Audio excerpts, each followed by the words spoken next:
Hey guys, I tell you, one of the requirements when you make it to the Super Bowl for the players is that you need to spend a lot of time with the media. Notice I didn't say talk to the media because we saw what Seattle Seahawks running back Marshawn Lynch pulled. Well, it certainly won't be an easy weekend for the UMaine hockey team. They're taking on a pair of top 12 teams on the road. We'll check in with the boys before they head to Boston. Mackey says hockey activity can start anywhere between 45 minutes to an hour after that last layer is sprayed. Late in the first, and Brunswick breaks on through to the other side. That's how it goes, right? That's how it goes. Will Bessie takes the handoff and goes 92 yards for the pleasure of treasure to make it 7-0 Brunswick. Another common theme, these players know this game is not going to be an easy one. The Ravens will present challenges.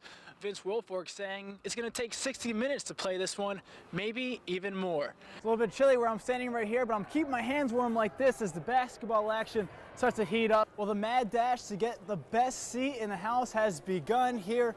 We're getting ready for the final Class C East semifinal session of the night. Number 3 Holton taking on number 7 Orono coming up. Steve will save you a seat. You can really see that they were feeding off of that energy from the crowd, and that's so important when you have home field advantage like the Red Sox do tonight. Well, it's a cold night for football with temperatures expected to drop as low as the average age of the kids playing on the field in the teens. But hey, who cares about the temperatures when there's a gold ball on the line? Not these two teams.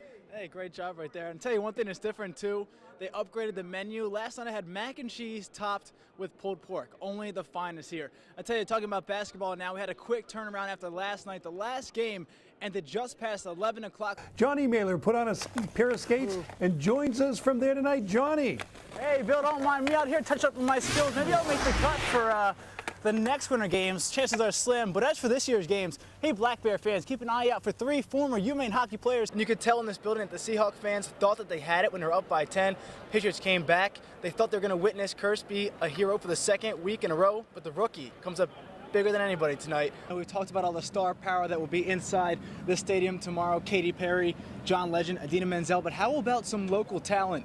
The group William Close and the Earth Harp Collective is made up of about a dozen people, and one of them is from Portland, Maine. Well, coming up on News Center, a story that many thought was overinflated when it first started is actually starting to raise some eyebrows. We'll check in with Deflategate.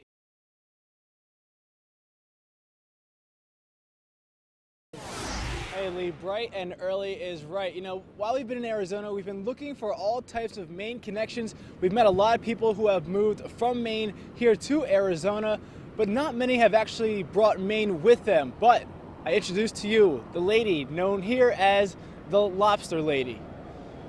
Are we ready? Yeah! Up to an hour before it opens, the Lobster Lady has a line waiting to order something from her Lobster Shack style menu. All right, Richard, there's a traditional Maine style. Connecticut style is coming right up. The woman with the claws is Diana Santos Spago, who hails from Idaho. Working alongside her family, the truck is more like our cozy little home here. A cozy, crustacean-filled home that has been feeding the greater Phoenix area for years. Oh, there's times, well, I'm sure, I mean, I don't think I'm that, you know, that I get stressed out, but the look on Ross's face. So.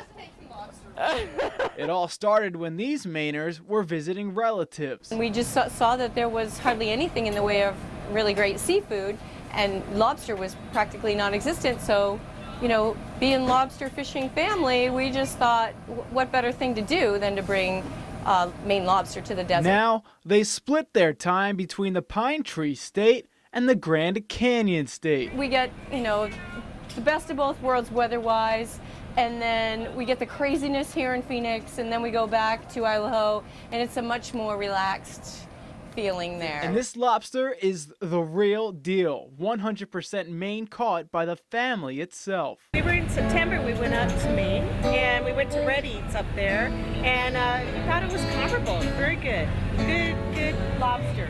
The ocean isn't here, but the food certainly reminded me of it, yeah. That's like pretty big compliment, I'd say. And with the Patriots in town playing in the Super Bowl, they're seeing more visitors from the Northeast. My phone has been ringing nonstop. We've had a lot of people calling us from away that want to come catch up with us, which we think is awesome. We are rooting for Seattle. Okay. This is Seattle fans getting lobster from Patriot fans. Yes, yeah.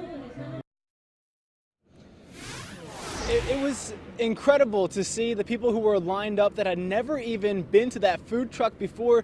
They heard about it, they needed to try it, and nothing was going to stop them from doing it. And Lee, how good did that lobster mac and cheese look? I got to make a couple more stops back there.